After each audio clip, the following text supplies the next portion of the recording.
John Lennon and Paul McCartney are widely regarded as two of the greatest songwriters in history, having written numerous iconic songs for the Beatles.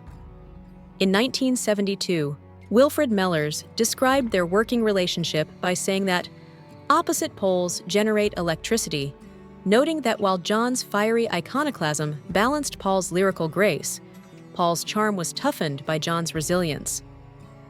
In the early days of the Beatles, John and Paul often wrote songs together at their childhood homes. However, as they matured and their individual styles evolved, they began to write separately, later sharing their compositions with each other for revisions. Despite their changing approach, every song they wrote during their time in the band was credited to both of them as Lennon-McCartney, a practice they had established before they became famous. Reflecting on his partnership with Paul, John explained in a 1980 interview with Playboy that Paul brought optimism and lightness to their music, while he tended to focus on more melancholic and discordant themes. Although John once thought that he didn't write melodies and that Paul was responsible for those, he later realized that he had written some of his own memorable melodies, such as In My Life and This Boy.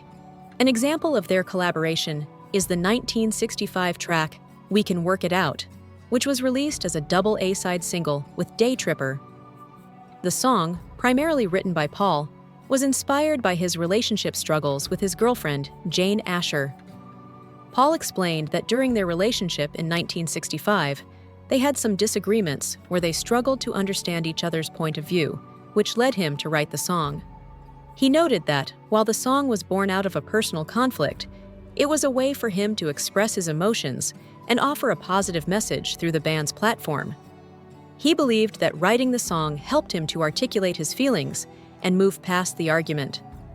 John, in his 1980 interview, discussed his contribution to the song, particularly his middle section, which contrasted with Paul's more optimistic verses.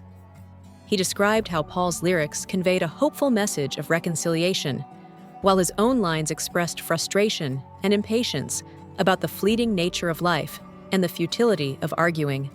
We Can Work It Out was recorded in October 1965 during sessions for Rubber Soul and was released as a single on December 3, 1965, the same day as the album. It became the Beatles' 9th consecutive UK chart-topping single and their 11th #1 hit in the US. The song was later famously covered by Stevie Wonder in 1971.